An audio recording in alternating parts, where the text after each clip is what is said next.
à toutes et à tous. Bienvenue dans cet épisode exceptionnel de notre podcast Futur plus humain, le podcast de l'innovation positive de KPMG en France. On est aujourd'hui en direct de Vivatech sur le stand KPMG. Ici, évidemment, à Vivatech, cette année, le sujet de l'intelligence artificielle est partout. Et j'ai le plaisir d'accueillir 3 personnalités qui, chacune à leur manière, participent activement à écrire le futur de l'IA, que ce soit en France, en Europe, voire au-delà. Et ils contribuent à relever les grands défis technologiques, à former les talents de demain et à promouvoir un usage responsable et éthique de ces technologies puissantes. Alors, bienvenue à Patrick Pérez, directeur général de QTI, un laboratoire d'intelligence artificielle en pleine actualité avec la sortie d'une solution particulièrement innovante qui s'appelle Unmute. Grégoire Jeunesse, bienvenue. Bonjour. Vous êtes fondateur et directeur général d'Albert School, une grande école de nouvelle génération qui place l'IA et la data au cœur de son cursus. Et bienvenue à Gilles Moïse. Bonjour. Gilles, vous êtes docteur en informatique. Vous êtes également fondateur de Recital, une entreprise qui est dédiée à tout ce qui est traitement du langage et de documents. Et vous êtes aussi auteur d'un livre « Donnerons-nous notre langue au chat GPT ». Alors avec vous, j'aimerais qu'on explore aujourd'hui une question centrale qui est comment est-ce qu'on peut tirer parti pleinement de ces incroyables avancées technologiques dans un sens qui soit plus humain en fait. On voit qu'il y a une accélération de l'IA et la question c'est vraiment comment est-ce qu'on peut bâtir de nouvelles frontières.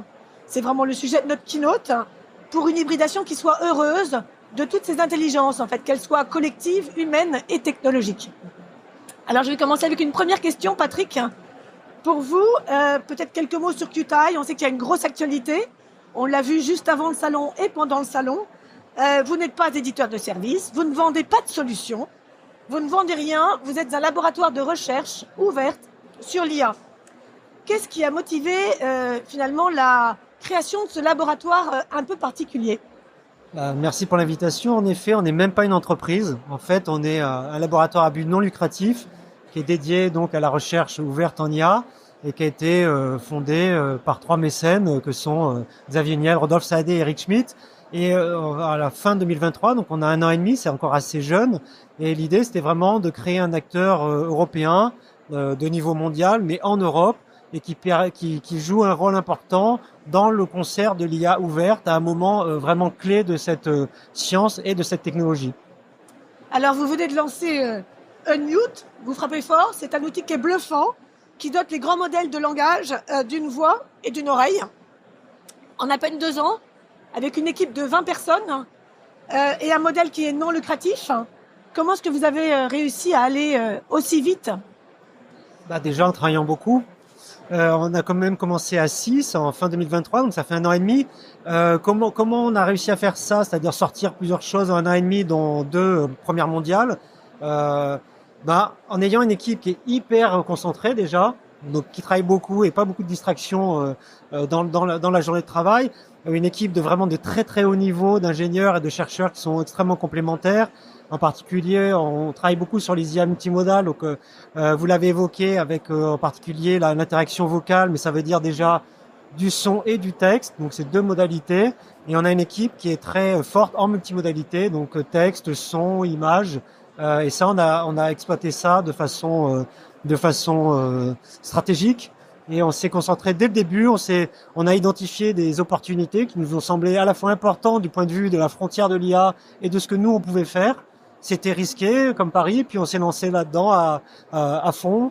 Et puis également, on a la chance d'avoir accès à une infrastructure de calcul très puissante chez Scaleway, et puis aussi grâce aux ressources qui nous ont été données par nos mécènes.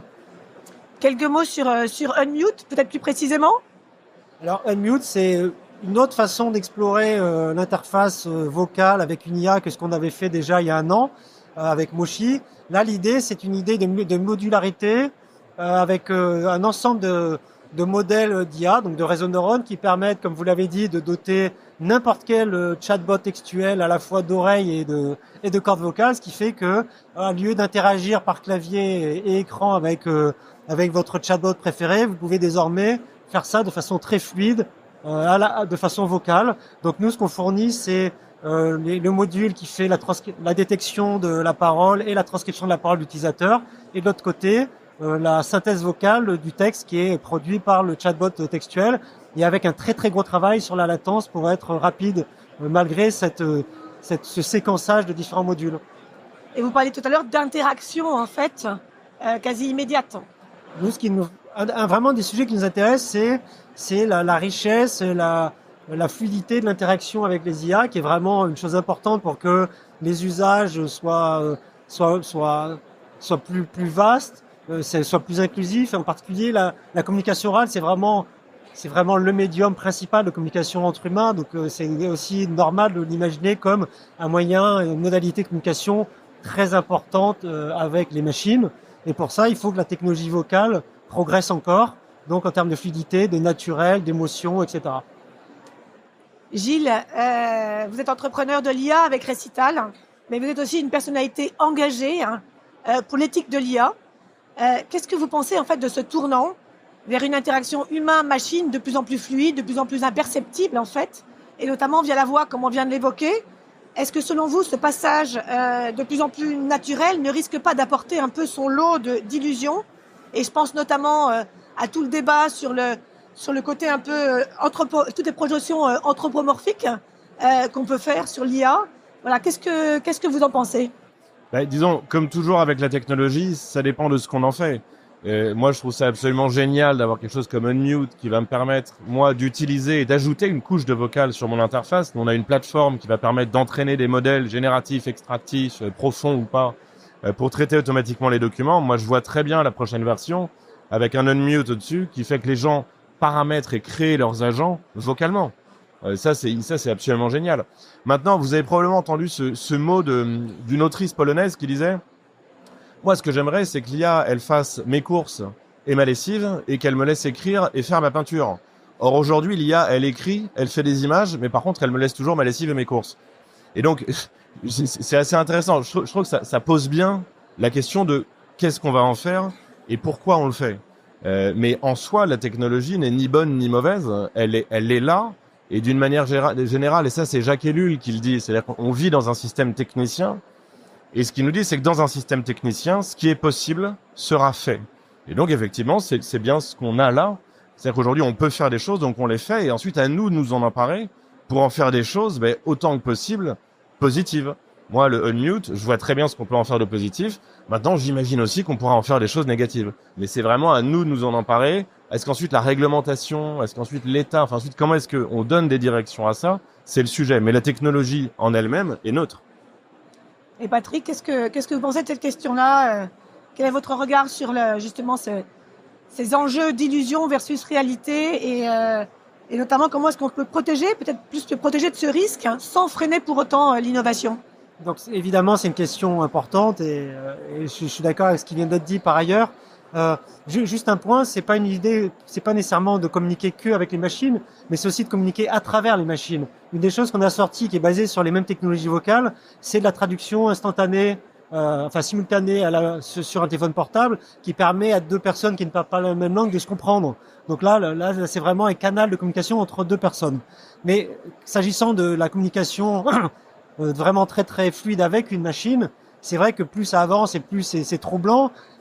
Et pour moi, il y a différents aspects. Il y a des aspects de choix de société, de projets de société, de réglementation. Pardon. Et puis il y a des aspects techniques également. On peut marquer les contenus, on peut indiquer que c'est une IA avec laquelle on communique. Il y a un autre élément qui me semble vraiment crucial, c'est de sensibiliser finalement les citoyens, les utilisateurs, pour qu'ils comprennent mieux les technologies avec lesquelles ils interagissent. Je sais bien que une des façons d'avancer de la tech, c'est de rendre les choses toujours plus invisibles. Mais je pense que c'est bien que les gens les utilisateurs aient une culture minimale de ces outils pour bien les comprendre. Donc c'est une histoire de pédagogie et de vulgarisation. Alors justement, c'est parfait comme introduction pour Grégoire. Vous parlez de la sensibilisation, de la formation. Alors Grégoire, vous avez en commun avec Patrick Pérez le soutien de Xavier Niel et Rodolphe Saadé. Vous avez aussi celui d'ailleurs de Bernard Arnault. Avant d'en venir plus particulièrement à ce que vous faites et à votre cursus, pourquoi le nom de Albert? Qui est Albert et pourquoi ce choix? pour nous, c'était important d'avoir un prénom, parce que les gens s'attachent plus au prénom. Et une école, c'est quelque chose auquel il faut qu'on s'attache. On la garde toute sa vie, son école. Donc on cherchait un prénom, et Albert, c'est venu de l'idée d'Albert Einstein, qui a dit cette phrase qu'on aime bien. L'éducation, c'est ce qui reste après qu'on ait oublié tout ce qu'on a appris à l'école. Voilà. Et pour moi, quand on pense une école, il faut vraiment penser que ce qu'on doit apporter aux élèves, c'est ce qui restera quand ils auront tout oublié. Alors votre école place la data et l'IA au cœur de la formation des futures élites économiques. Vous avez votre première promotion qui va sortir là dans fin juin. À quel besoin répond ce nouveau cursus? Et finalement, est-ce que les managers de demain devront parler Python comme ils parlent anglais? Est-ce que c'est votre objectif? Est-ce que c'est encore pertinent d'apprendre à coder alors que l'IA code par ailleurs? Voilà, il y a un peu tous ces questionnements au cœur de votre cursus. Nous, notre rôle en tant qu'école, c'est de répondre à deux acteurs, aux besoins de deux acteurs. Évidemment, aux besoins des jeunes, des élèves qui cherchent des formations et qui ont besoin de pouvoir avoir un rôle et d'apporter de la valeur dans la société. Et puis aux besoins des entreprises qui ont besoin de se transformer, qui ont besoin de trouver les talents. Aujourd'hui, nous, on enseigne le Python, on enseigne le SQL parce que c'est un outil qui va permettre de faire des choses. Peut-être que dans 5 ans, Python sera obsolète. C'est pas grave. En fait, on leur enseigne pas Python pour Python. On leur enseigne Python pour être capable. En fait, l'objectif de l'école, c'est surtout de leur enseigner les maths et le lien entre les maths et le monde économique. Et Python, c'est un outil qui permet de faire le lien entre les deux. Demain, les outils qui feront le lien, ils changeront peut-être. Mais les maths, ça restera une façon de penser le monde, de penser les objets de façon structurée et rationnelle. Et puis, le business, l'économie et tout, c'est une façon de comprendre le monde qui nous entoure. Et l'objectif, c'est, aujourd'hui, on vit dans un monde où les sociétés, les entreprises, les organisations deviennent de plus en plus complexes, utilisent des outils comme l'IA, la data, etc., de plus en plus complexes. Et donc, il faut former des jeunes qui ont un peu cette double casquette, qui historiquement étaient séparés entre d'un côté ceux qui font des maths dans les écoles d'ingé, et de l'autre côté ceux qui se posent des questions business, organisation dans les écoles de commerce. Donc aujourd'hui, on veut mélanger tout ça à l'école. Et alors justement, vous parlez de l'entreprise et des nouveaux besoins qui ont émergé. C'est quoi, selon vous, les enjeux auxquels les entreprises sont confrontées sur ces sujets-là? Et comment est-ce qu'elles peuvent aller vers de nouveaux viviers de talents? Parce que c'est un véritable sujet. Alors, les transformations vont de plus en plus vite. Et donc, les entreprises qui, historiquement, en fait, ont fait leurs évolutions en embauchant des jeunes qui avaient les nouvelles compétences, bah ça marche de moins en moins. Parce qu'en fait, de plus en plus, les gens, faut les reformer 4, 5, 6 fois au cours de leur vie. Et nous, malheureusement, on répond assez peu à ça. On fait un peu de formation exécutive, on aide des entreprises à transformer. Mais le gros aujourd'hui, ce qu'on fait, c'est qu'on va former des jeunes. Et donc ça va prendre un peu plus longtemps. Mais il faut aussi anticiper ça. Et aujourd'hui, nous, les entreprises qui viennent nous voir, leur problème principal, en France en tout cas, c'est pas de trouver des super ingénieurs en IA. Vraiment, on forme parmi les meilleurs du monde dans la recherche de pointe en IA, dans des écoles ou des masters comme le MBA, des écoles comme Polytechnique, l'ENS. C'est plutôt de trouver la masse de gens qui vont être capables, non pas de faire de la recherche de pointe, mais de comprendre ces outils de façon suffisamment correcte pour ensuite les mettre en œuvre dans l'équipe marketing, dans l'équipe finance, dans les équipes supply. Et ça, ils ont du mal à trouver. Oui, c'est vraiment de répondre à des besoins spécifiques et des besoins très concrets, en fait. Exactement. Et en fait, on a, au-delà des super ingénieurs, chercheurs en IA, on a aussi beaucoup de développeurs qui comprennent un peu ces sujets. On a beaucoup de gens formés dans nos business schools qui comprennent le marketing, mais en fait, ces gens ne savent pas se parler. C'est vraiment très dur parce que c'est pas le même langage. Et donc, il faut former des interprètes qui maîtrisent les deux langages et qui sont capables donc d'aider les entreprises dans cette transformation. Gilles, je voulais revenir sur l'éthique. L'éthique est au cœur de vos préoccupations chez Recital et au cœur des débats aussi, notamment on l'a vu sur l'IA en Europe. Est-ce qu'on peut vraiment, d'après vous, concevoir des solutions qui soient éthiques by design, tout en restant compétitifs? Oui, bien sûr. Alors ensuite, ça dépend de ce qu'on appelle l'éthique, mais ce qui est sûr, c'est qu'aujourd'hui, et je crois que tous les trois autour de cette table, c'est ce qu'on a en commun, on veut avoir des solutions européennes de premier plan disponibles ici. Pourquoi? Parce que évidemment, il y a l'éthique de l'IA, il y a aussi ce qu'on fait de la data qu'on capte pour l'IA. On sait aujourd'hui que cette donnée peut être utilisée à différentes fins. Moi, je sais que quand j'ai créé Recital en 2017, Donald Trump venait de se faire élire pour la première fois. Et déjà, je me disais, on a peut-être un souci, qu'est-ce qui se passe si ce nouveau président décide un jour de nous couper Google Mail, Google Doc, Microsoft Office, Microsoft Outlook, Google Maps, etc. Voilà, je vois des grimaces dans le public, mais c'est que, en fait, on ne peut plus rien faire. Donc, évidemment qu'il faut se réapproprier ces technologies pour pouvoir, si un jour on n'y a plus accès à l'extérieur, être en fait autonome là-dessus. Et je crois que, c'est tous les trois ce qu'on a en tête ici, c'est-à-dire former les gens qui savent les créer, les maintenir, les développer, créer des modèles de fondation accessibles à tous, open, et enfin avoir des applications qui permettent d'assembler tout ça pour traiter automatiquement des documents, nous c'est ce qu'on fait, mais également générer des rapports, mais également utiliser tout ça pour qu'on soit autonome sur ces technologies dont on voit bien qu'elles sont en train de changer le monde au niveau personnel, professionnel et même institutionnel. Donc je crois que c'est vraiment ça le sujet aujourd'hui et c'est ce qu'on est en train de faire. Et oui, ça on peut le faire et d'ailleurs on est en train de le faire. D'accord. Et alors justement Grégoire, comment est-ce que vous intégrez ces sujets d'éthique dans vos cursus et dans votre management? Et au-delà de ça, comment est-ce que finalement votre pédagogie bouscule peut-être les codes traditionnels de l'éducation et de la formation? Nous, notre mission, c'est de former les leaders d'économie de demain. Et donc, les leaders d'économie de demain, effectivement, au-delà de maîtriser la technique de l'IA, de la data, au-delà de savoir lire un compte de résultats et faire des pubs sur Google, il faut qu'ils soient capables de prendre un peu de recul et de comprendre les grands enjeux du monde. Donc, un des 4 piliers importants dans notre enseignement, c'est le pilier humanité, où on va faire des cours de géopolitique, d'éthique du numérique, des cours sur l'environnement, pour que nos élèves soient capables de prendre du recul et de comprendre les grands enjeux qui les entourent. Et finalement, quand demain ils prendront des décisions, mais de prendre en compte tous ces enjeux et pas uniquement la rentabilité de l'entreprise. En termes de pédagogie, il y a 2 choses vraiment qu'on voulait faire différemment à l'école. La première, j'ai déjà un peu expliqué, c'est ce côté hybride. Dire on va former des gens qui maîtrisent vraiment bien la technologie, mais aussi qui comprennent très bien les organisations.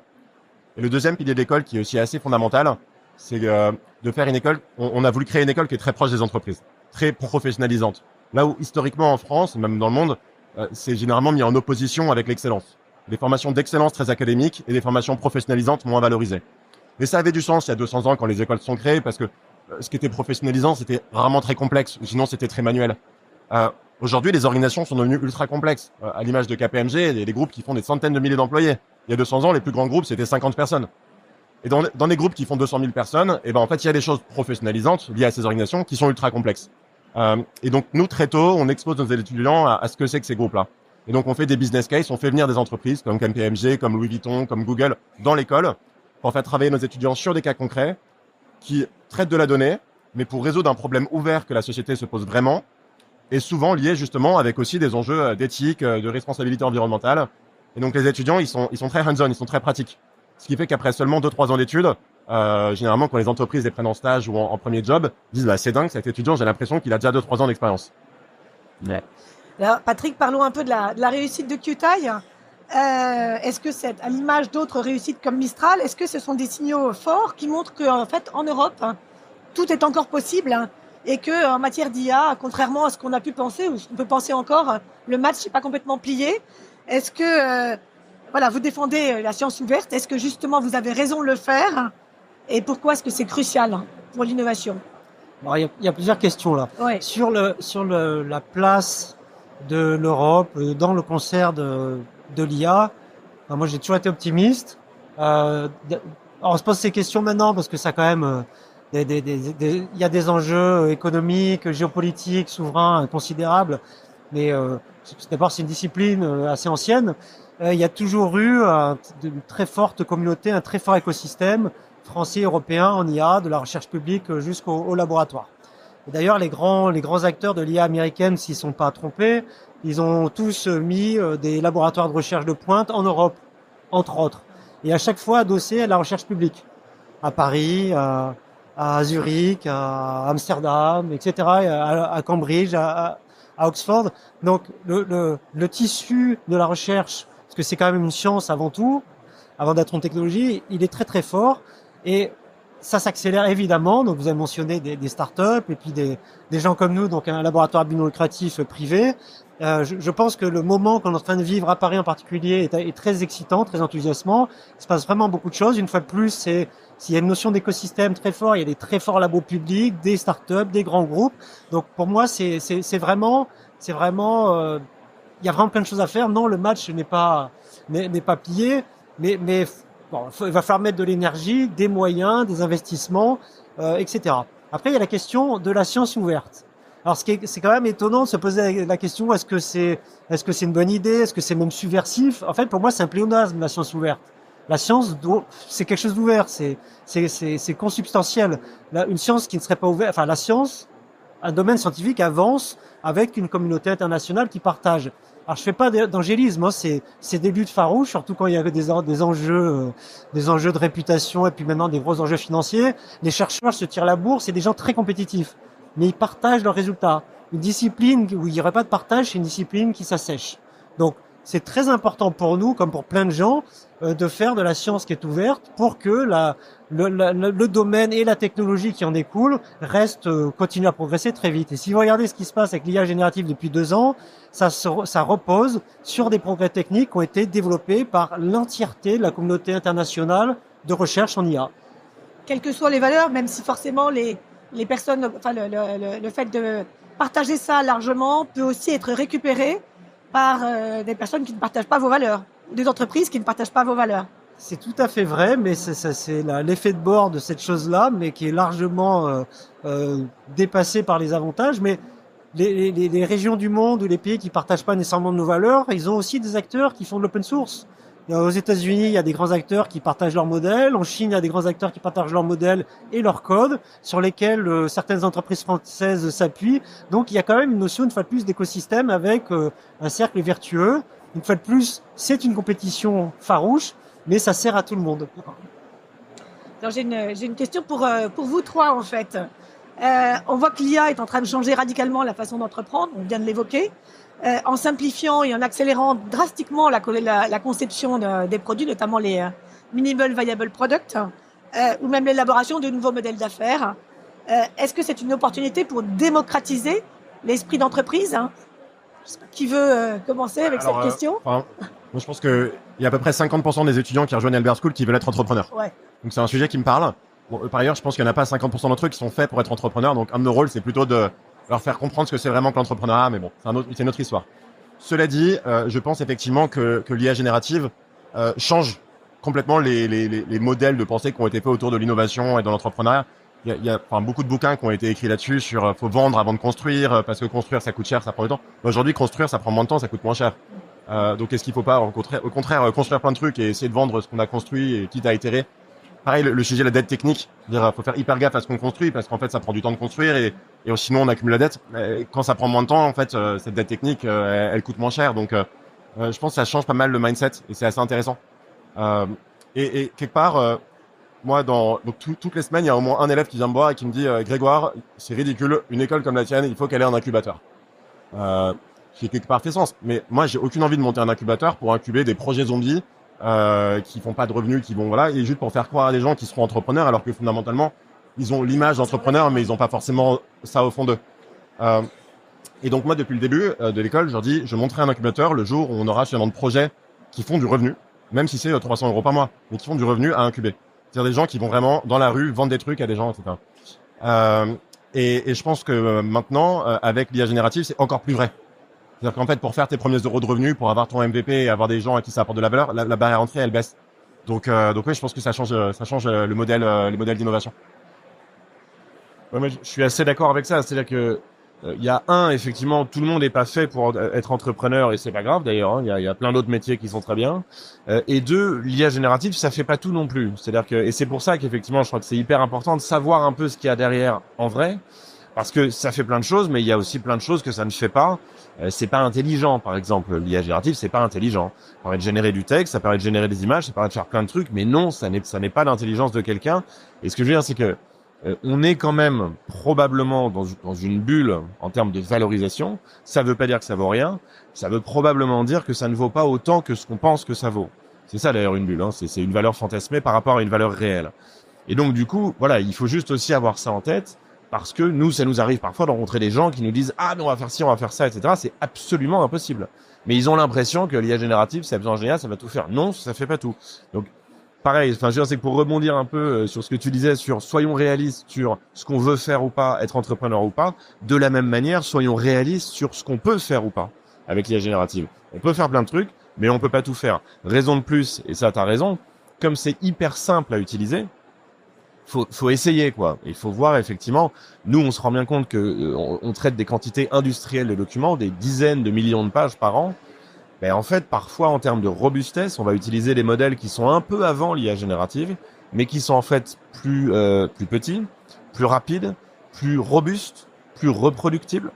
Et puis dans d'autres cas, on va être par exemple sur de l'analyse de documents, de choses moi que j'appelle assez littéraires, mais en pratique ça va être des contrats, ça va être des conventions, des choses comme ça. Là c'est clair qu'il faut le faire en génératif parce que c'est la seule IA qui a vraiment la compréhension suffisante d'un contexte large, etc.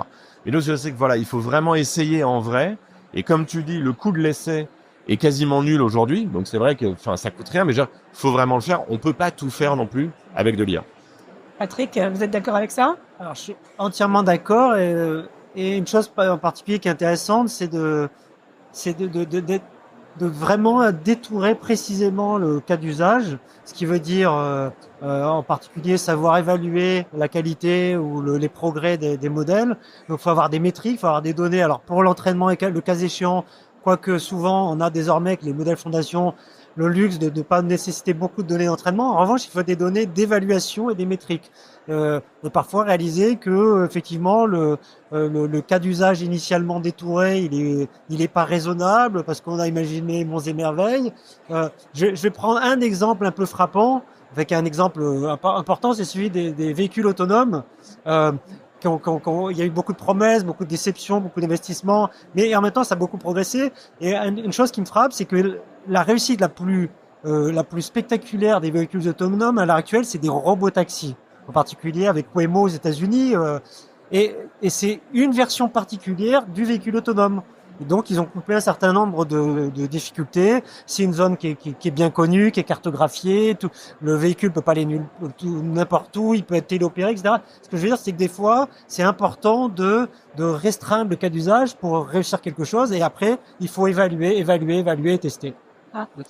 Ouais, je voulais revenir un peu sur l'Europe et l'opportunité, enfin, et le dynamisme que l'IA peut créer pour l'Europe et comment est-ce que l'Europe peut tirer parti justement de cette attractivité et de cette puissance autour de l'IA dans le respect de ses valeurs, sans se renier pour autant en fait. Et comment est-ce qu'elle peut mener cette bataille qui est à la fois technologique et culturelle par rapport à d'autres continents, que ce soit à l'Est ou à l'Ouest, qui sont déjà plus avancés que nous sur ces sujets-là. Est-ce que, voilà, c'est pareil, c'est une question pour vous trois, qui veut. On ouvre en septembre, donc notre premier campus était à Paris, ensuite on a ouvert à Marseille et Lyon. Et là, en septembre, on ouvre à Milan, Madrid, Genève. Donc on est en plein dans cette question européenne. Et donc on voit dans nos échanges, chaque fois qu'on va dans un pays, on échange évidemment avec beaucoup de parents, d'élèves, des entreprises, mais aussi des universités. Et on voit dans nos échanges, notamment avec les universités, qu'elles se posent quand même beaucoup cette question aussi. Comment on va former plus de jeunes à ces outils, à ces enjeux, sachant que le modèle fondamental de l'université, c'est normalement on fait de la recherche sur un sujet, et parce qu'on fait de la recherche sur un sujet, on est légitime pour l'enseigner au niveau master, au niveau bachelor. Là, le sujet est tellement nouveau que le nombre d'universités qui font de la recherche en IA est quand même relativement faible, ou quand elles en font, c'est avec vraiment peu de chercheurs. Pour autant, le nombre de personnes qui sont formées est énorme. Et donc, elles se posent aussi des questions sur l'évolution de leur modèle, et ce qui ouvre des opportunités aussi pour des nouveaux acteurs. Nous, on a annoncé par exemple hier le lancement d'un double master en IA et entrepreneuriat avec Politecnico Milano, donc qui est une des meilleures écoles italiennes, alors que nous, on est une école qui a 3 ans et on n'est même pas encore ouvert en Italie. Donc voilà, il y a des opportunités d'ouvrir des nouveaux programmes avec des acteurs historiques qui cherchent des nouvelles façons d'enseigner. Et notamment, donc nous, ce qu'on vient apporter là-dedans, c'est un enseignement qui est fait plus par des praticiens et donc qui permet d'avoir potentiellement un vivier d'enseignants ou de gens qui viennent transmettre qui est plus large que uniquement des enseignants-chercheurs qui sont durs à trouver aujourd'hui dans ces domaines-là. Bravo, donc la Albert School s'exporte. Exactement. Non, moi, j'ai le sentiment que pour avancer en IA en Europe, faut travailler autour de l'IA, parce que finalement l'IA on l'a. On a parlé de Mistral, on est aujourd'hui avec Qt.ai, nous on en fait aussi. Finalement les aspects IA, alors ça veut pas dire que c'est fini, hein, évidemment c'est une course, il y aura toujours des choses, etc. En revanche, ce qui va autour, c'est-à-dire les infras, les serveurs, les clouds, les applications de base, etc. Ça c'est vrai que c'est très majoritairement américain. On veut dire aujourd'hui, par exemple, tout le deep learning est fait sur PyTorch ou TensorFlow, qui sont des frameworks de Meta et de Google. On utilise des GPU qui sont Nvidia, parce qu'on utilise leur langage CUDA, sur lequel justement sont construits PyTorch et TensorFlow, etc. Donc, je veux dire, c'est qu'il y a toute cette chaîne qui effectivement, jusqu'aux serveurs, jusqu'aux data centers eux-mêmes, qui sont la plupart du temps Azure, AWS ou GCP. Donc en fait, et ça, je dirais que c'est autour de l'IA, c'est-à-dire c'est tout ce qui soutient l'IA. Ça, c'est du point de vue technique. Et puis enfin, du point de vue réglementaire, j'assistais hier à une table ronde avec Pascal Canfin, justement sur le 28e régime. Alors, je sais pas si vous avez entendu parler de ça. C'est alors extrêmement technique, mais enfin, en gros, c'est l'idée de dire que dans une Europe à 27, on a 27 régimes. Et l'idée, ce serait d'en créer un 28e, qui serait une sorte d'État virtuel, dans lequel on pourrait domicilier les entreprises, et qui, du coup, aurait des accès ultra simplifiés, ou en tout cas homogénéisés, d'un point de vue fiscal, d'un point de vue social, d'un point de vue législatif, etc. Et donc ça aussi, je dirais que c'est autour de l'IA, mais c'est aussi comme ça qu'on va construire l'IA européenne. Autrement dit, pour finir, l'IA à proprement parler, les modèles, les réseaux de neurones, etc., comme on l'a vu, on a les chercheurs, on a les cerveaux, on a tout ce qu'il faut. Par contre, ce qui va autour d'un point de vue technique, c'est-à-dire les clouds, les frameworks, et même ce qui va autour d'un point de vue réglementaire, ça, c'est ce qui reste à construire, mais on est en train de le faire. Donc on va y arriver. Le 28e État, incroyable, passionnant. Et pour ajouter une dernière brique qui est celle des données, donc très important également en particulier pour apprendre des modèles de fondation et en particulier quand ils sont linguistiques. Donc ça, c'est vraiment un sujet également important et pour l'Europe. Donc il y a l'aspect culturel et linguistique. Pour un exemple, nous on a sorti il y a peu un petit modèle de langage très compact qui parle à l'écrit, c'est un modèle de langage textuel, les 24 langues officielles de la communauté européenne. Donc à cette occasion, j'ai découvert qu'il y en avait 24. Donc ça, c'est des choses importantes. Donc là, c'est avec des données, c'est entraîné sur des données qui sont accessibles publiquement en ligne. Et je pense qu'il y a un vrai travail désormais à faire autour de la donnée de qualité qui est disponible dans tous les pays européens. Il y a pas mal d'institutions privées et publiques qui ont des archives, qui ont des contenus. Et je pense que c'est intéressant, des groupes de médias aussi, enfin des créateurs de contenu, et travailler avec eux aussi sur la valorisation de leur contenu plutôt qu'ils aient juste l'impression qu'ils sont pillés par les grands acteurs de la tech. Je pense qu'il y a vraiment des actions intéressantes à faire là pour trouver des synergies vertueuses avec les détenteurs ou les créateurs de contenu à l'échelle européenne. On voit qu'il y a beaucoup d'initiatives qui émergent en faveur d'une Europe puissante et qui va prendre vraiment ce sujet de l'IA au centre de sa stratégie et proposer et prendre toute sa place en fait en tant que continent. J'avais une dernière question en fait qui s'adresse encore à tous les trois sur des conseils que vous pourriez donner à de jeunes étudiants, à des entrepreneurs, à des chercheurs aussi qui souhaiteraient s'emparer des opportunités de l'IA. Quels conseils en fait vous leur donneriez avant de se lancer? J'ai commencé sur les deux d'avant. Des conseils à des étudiants. Alors, il y a une première chose, moi, qui me frappe, c'est que l'IA, c'est aussi, je trouve, l'IA actuelle, avec les frameworks, etc., les modèles fondation, et énormément d'open source, donc énormément de choses disponibles et facilement utilisables. Je pense que c'est une chance extraordinaire pour réenchanter les maths et l'informatique. C'est-à-dire, on peut, en 2 coups de cuillère à peau, faire des choses extraordinaires, faire des choses extraordinaires à une machine, qui est quand même ce qui est motivant quand on fait de l'informatique. Donc, je pense que ça peut être déjà un vecteur d'accès à la chose informatique et mathématique. Et ça serait bien, en particulier, que ça attire plus de filles. Donc voilà, c'est un message. Donc ensuite, pour ceux qui vraiment se destinent à être usagers, voire concepteurs ou entrepreneurs autour de ces technos-là, on parle souvent des maths autour de ça, de l'excellence de l'école mathématique française, certes, mais c'est pas des maths de très haut niveau quand même. Faut pas être chercheur en maths pour faire alors on peut faire de l'IA théorique, mais l'IA moderne actuelle, c'est quand même beaucoup d'ingénierie et des maths appliquées, disons, assez standards. Donc c'est bien de le comprendre, mais c'est bien aussi d'être un très bon informaticien pour être utilisateur, développeur et chercheur en informatique. Donc il faut, on parlait tout à l'heure, est-ce qu'il faut continuer à apprendre le Python? Oui, je crois qu'il faut continuer à l'apprendre. Il faut l'apprendre en ayant aussi les aides, tous ces assistants IA au développement, savoir aussi les utiliser pour être super efficace. Donc vraiment être très fort en programmation et puis aussi dans l'utilisation de calculs distribués sur des GPU. Donc ça, en tout cas, pour l'instant, ça va être assez, voire crucial. Et nous, quand on fait passer nos entretiens, y compris pour des chercheurs, c'est des choses qu'on teste de façon assez approfondie. Donc, contrairement en fait à ce que dit Sam Altman, qui prétend qu'en fait tout entrepreneur maîtrisant bien l'IA pourrait générer une auto-entreprise d'un milliard de dollars, de plus d'1 milliard de dollars, vous n'êtes pas forcément convaincu. Je me méfie des paroles messianiques. Grégoire ou Non, juste en un mot, parce que tu as déjà presque tout dit, mais Je dirais pour les entrepreneurs, surtout travailler sur des cas réels, des choses concrètes. C'est que là encore, c'est un peu ce que je disais tout à l'heure, ça fait un peu rêver l'IA et on a l'impression qu'on va pouvoir très rapidement faire des choses absolument géniales, etc. La vraie vie, c'est toujours beaucoup plus compliqué.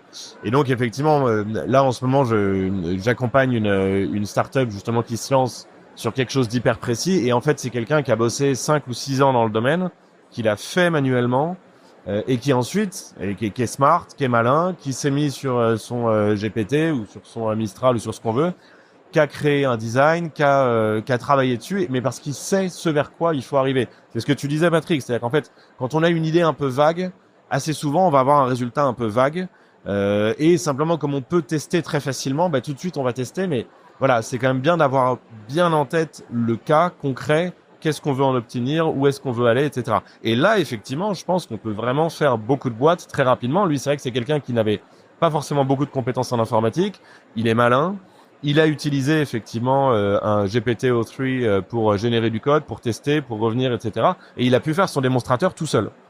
Maintenant, ensuite, pour passer en production et pour faire des choses industrielles, il faut des vrais devs, il faut des vrais DevOps, il faut des vrais infra, etc. Et c'est vrai que là, l'intérêt, c'est qu'on peut faire un démonstrateur très vite. Mais là encore, faut aller dans le détail, il faut avoir un use case précis de ce qu'on veut faire. Moi, je vais donner un conseil qui est un peu moins technique et que je vais reprendre à un investisseur qu'on partage, donc Xavier Niel, qui gentiment vient parler de temps en temps à nos étudiants. Et la dernière fois, il est venu parler pendant à peu près 1 heure. Et pendant 1 heure, il a globalement dit une seule chose. Il a dit « Soyez optimistes ». Voilà, le monde change. Il y a beaucoup d'articles de presse qui disent que les métiers n'existeront plus, que ça va être difficile, etc. Que les gens sont de plus en plus intelligents et donc on peut se dire « moi, je vais jamais y arriver », etc. Il dit « Soyez optimistes ». Tout ça, c'est des opportunités. Et il donne un exemple. Il dit, lui, quand il a monté Free, son premier business plan, au bout de 5 ans, il faisait 100% du marché des télécoms. Voilà. Donc un business plan optimiste. Bon, évidemment, il fait pas 100%, il fait 25%, qui dit qu'il a raté et tout. Ça reste pas mal, quoi. Mais en gros, viser les étoiles pour atteindre la Lune. Et particulièrement maintenant, avec des outils nouveaux, le monde... il y a plein d'opportunités pour créer des nouvelles choses dont le monde a besoin. Donc soyez optimistes et osez. Osez, utiliser ça, lancer des choses, tester. Parce qu'en plus, c'est comme ça que vous allez apprendre. Donc, c'est ça mon conseil. Si ça me semble être une très belle conclusion. Soyez optimistes. Donc, merci à Grégoire Genet d'Albert School, à Gilles Moïse de Récital et à Patrick Pérez de QTI pour cet échange particulièrement inspirant. Vous pouvez retrouver ce podcast sur toutes les plateformes YouTube habituelles notamment, mais aussi sur notre page KPMG Innovation.